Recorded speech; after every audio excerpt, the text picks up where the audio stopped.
You're watching the Packers Report. I am your host, Joey Petersen. And on today's show, I got a great news update on Jaire Alexander, his trade rumors. And then on the back half, we're going to talk about what his future is in Green Bay and if his time in Green Bay is coming to a close rather quickly. Before that, let's keep growing, ladies and gentlemen. What do y'all say, okay? Last week, we had an awesome week of free agency, added 326 subs, which brings our total to 2,120, which means we're only 380 subs away from 2.5 thousand. Join us on this ride that we've got going on the Packers Report. Appreciate every single one of you who have already joined. Appreciate every single one of you guys who are joining right now. Hit that sub button because y'all are the real ones. Let's get into it. Ian Rapoport tweeted this out earlier this morning. The top has been blown off the defensive back market. Sources say the Texans cornerback Derek Stingley Jr. is the new NFL's highest paid defensive back. 3 years, $90 million, $30 million a year, $89 million guaranteed. And now you ask me, Joey, why is this such great news? Well, now Jaire Alexander looks cheap. Very, very cheap. Because if you look at his financials based on and compared to Derek Stingley's, I mean, his base salary is half of what Derek Stingley Jr. is getting a year. And I believe this is what the holdup has been for finding a trade candidate and a trade partner for Jaire Alexander is nobody really wants to pay him a lot. But after the Derek Stingley deal, I mean, Jaire Alexander is barely, and I mean barely, only 0.75 away, still barely in the top 5 highest paid cornerbacks a year. So if a team goes into this and they're thinking, man, he costs a little bit too much money, now that Derek Stingley got his money, the new cornerback market is vastly changed. Jaire Alexander, his play style, his, what he's able to do on the football field might look like a bargain. And the thing is also, is that Jaire has no more money guaranteed on his deal. So Green Bay can and probably will wait as long as they want to, as long as they can, to trade or release him. Make the call for me in the comments section down below. Be Brian Gutekunst. Okay, what should Green Bay do with Jaire? Should they trade him or should they cut him? If you think trade, go ahead, type T for me. And if you think cut, go ahead, give me a C in the comment section down below.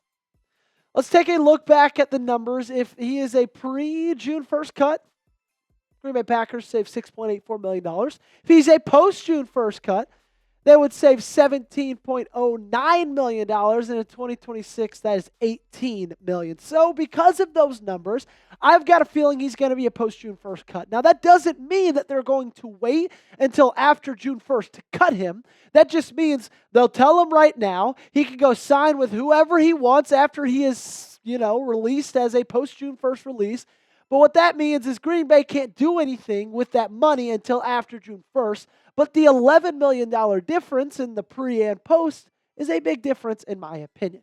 Let's hear more from Rob Demovsky about Jaire Alexander. This came out today. He said, while Alexander remains on the roster, the Packers are still trying to trade him, according to team sources, and a source close to the player. They could wait indefinitely, but most likely would prefer to get something done before next month's draft.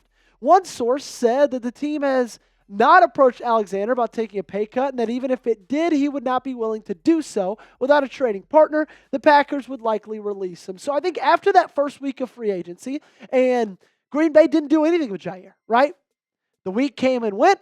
Jaire Alexander is still on the Green Bay Packers, and I think a lot of people probably thought, okay, maybe they're not going to trade him. Maybe something's going to happen. Maybe they're going to come to an agreement. Maybe he's going to take a pay cut. Maybe something is going to get figured out. After that article, it's obvious the Packers are still trying to trade him.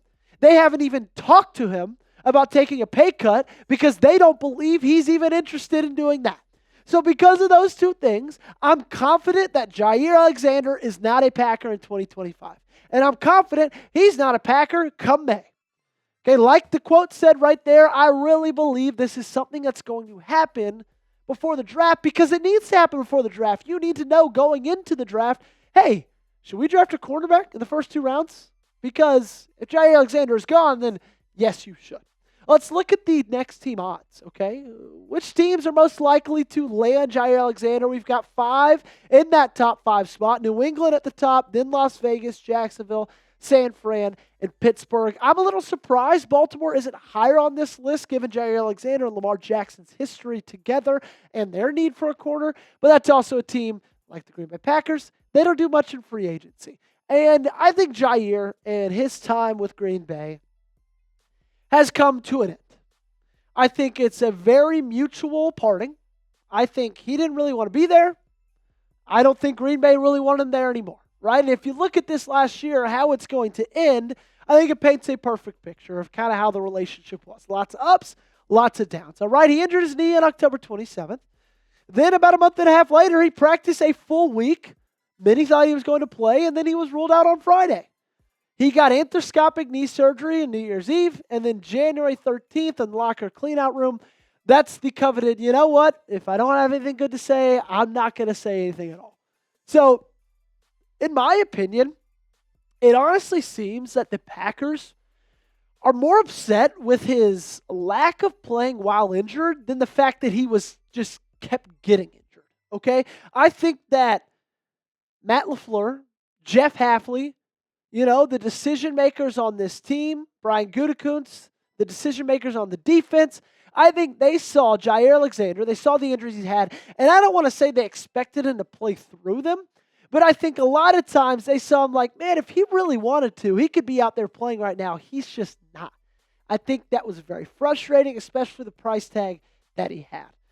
Happy St. Patrick's Day to you all. Hope you're wearing your Packer green today, and if you are, go ahead and like today's video. This doesn't look green. I promise it is. It's a light green at that, but it is still green, so don't pinch me.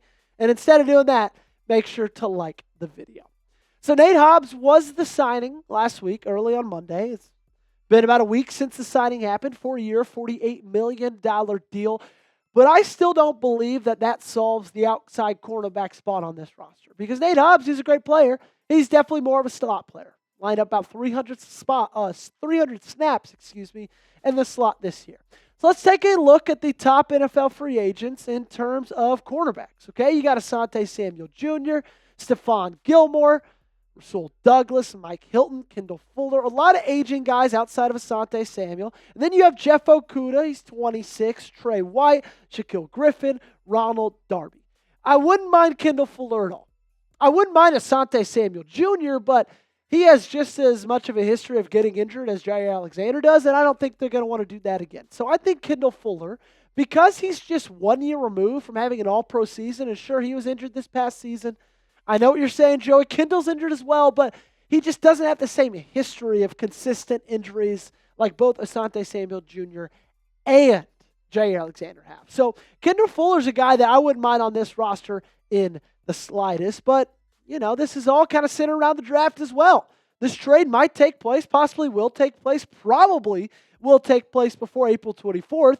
And so who are some corners in the draft that Green Bay might be targeting? You got Will Johnson all the way at the top. He is not any chance in hell going to fall down to 23.